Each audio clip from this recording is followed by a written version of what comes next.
Yo, what's up, guys? Welcome back to another trade recap. And today, I literally got rage baited by the markets, bro. We got one loss and one win. So as you can see, minus $41 on a day. Um, I made I actually found out how I can show you guys the P&L of the trades. So right here I can go, as you can see, minus $73 on the first trade, but then we made back right here $33 on the second trade. On the second trade, I risked way too little actually. Like I don't know, I actually put in the right risk. I wanted to risk like half of the position that I risked on the first trade, but somehow it turned out to be way less. I should have probably no, I actually didn't. Just no, okay, I actually didn't. I'm finding it out right now. So half of $70 is actually like 35. So, and I took a one-to-one risk to reward, so actually it's right. Okay, forget it. What the fuck? So basically, daily bias. I was trying to be bullish on the day, but that was kind of my mistake. I was trying to be bullish because we had the following fair value gap, 30-minute fair value gap, right? And which also right here. Okay, this is the second trade. All right. Okay, so what we had was this 30-minute fair value gap on S&P Nasdaq on Nasdaq, right? So what I wanted to happen is we sweep out these news highs. So we had high impact news before market opened. What I wanted to see is us sweeping out these news highs and then going down, filling this fair value gap and then going up again. Now, what happened was we actually swept those highs, and I don't know if this was my mistake or not, but I think I should have just took a short right after we swept those highs. So us sweeping these highs and then retracing, and then right here, somewhere here, finding a short trade, which was actually kind of my second trade. Now, back to the first trade, we then got on the low time frames. So we also hit, bruv, we also hit equilibrium, I think. Yeah, it was equilibrium. Was it something else? So we go from here up to here, and then yeah, it was equilibrium. All right, as you can see, bang, equilibrium. I should actually add this right here, right? So we hit equilibrium. We filled the 30-minute fair value gap. We tapped into the 30-minute fair value gap, and then we got a low time frame SMT divergence. As you can see, 1 minute SMT divergence, and this was the point where I want to take the trade. So I waited for two bullish closes, right? First candle, second candle. I actually wanted to wait for a change of character to the upside, but I don't know, I didn't. I just waited for two candles to close bullish, and these showed pretty good reactions, pretty bullish reactions. So I just took the trade right here. Entry was actually a bit lower than the candle close, but here was my entry, my stop loss right below this recent low.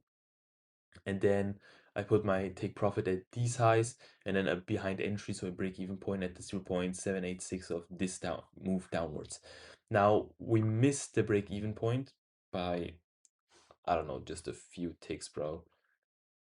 9 ticks, or is this, I don't know which one is it, but yeah, 9 ticks. It was 9 ticks.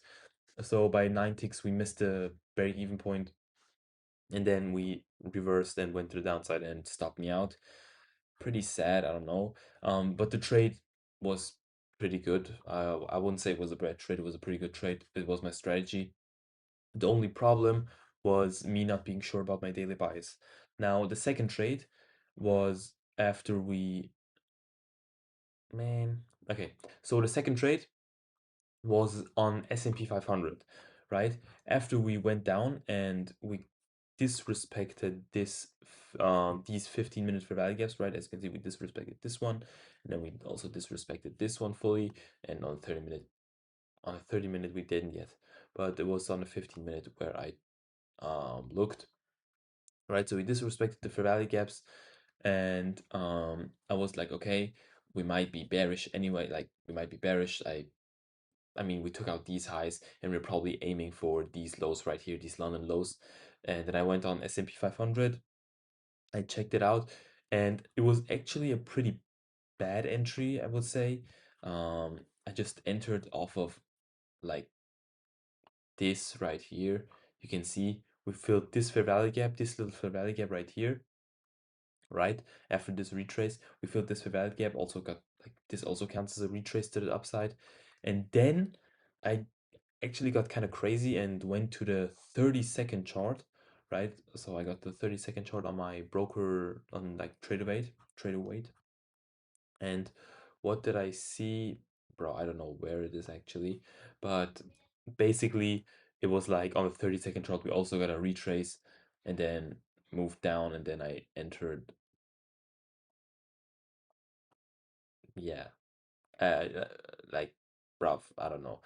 Um, the change of character, which is right here, which led me to entering, was on the 30-second. On the 1 minute chart, it actually didn't close yet, I think. Yeah, it didn't, it wasn't closed. Wait, it was closed. Yeah, it was actually closed. Okay, on the 1 minute chart, it was also closed. So, I mean, it kind of counts then. Whatever. Still not the best trade. I went for a 1-to-1 risk to reward ratio, as you can see right here, bang. You can see it 1-to-1 risk to reward ratio. And I actually closed. Why? Like, I actually closed at a 1-to-1. Why? Because Nasdaq already hit these lows that I was targeting. So I was looking at Nasdaq for my S&P take profit. So right here you can see um, Nasdaq took out the lows. I could have aimed for London lows, but again, my volume was so low that I couldn't really set two take profits. Like it didn't, um, what's it called? It didn't, um, you know what I'm saying? Like if I said two take profits, it would have been like really, really bad risk management. So because I would have closed way too much of the position already. I think I opened like three micro things on ES, so I would have closed over 50%, over 60%, which is like 2 out of 3. So I mean, you know what I'm saying? So yeah. Yeah, and that's basically it. So we are down for the day, down $40. I will trade tomorrow again. No problem, no problem at all. So the learning from today was that, I mean, the bias was my problem. Should have checked it out. I could have already taken a good trade right here after this retrace, after we took out news, right? After we took out the news high, right? We could have waited for this retrace right here, then some kind of change of character, and then shorted, and then aimed for like the fair value gap or something, or the 0.618. This would have already been a valid trade. But my problem was we didn't get SMT on this, and it was like my bias, I wasn't really um fully convinced of this bearish bias. So yeah, still a okay day. I didn't overreact. I stayed calm and shit like that. Didn't revenge trade. Didn't try to make all the money back. Um, goddamn. And yeah, basically everything for today. See you guys tomorrow. Yeah, bye bye. Peace out.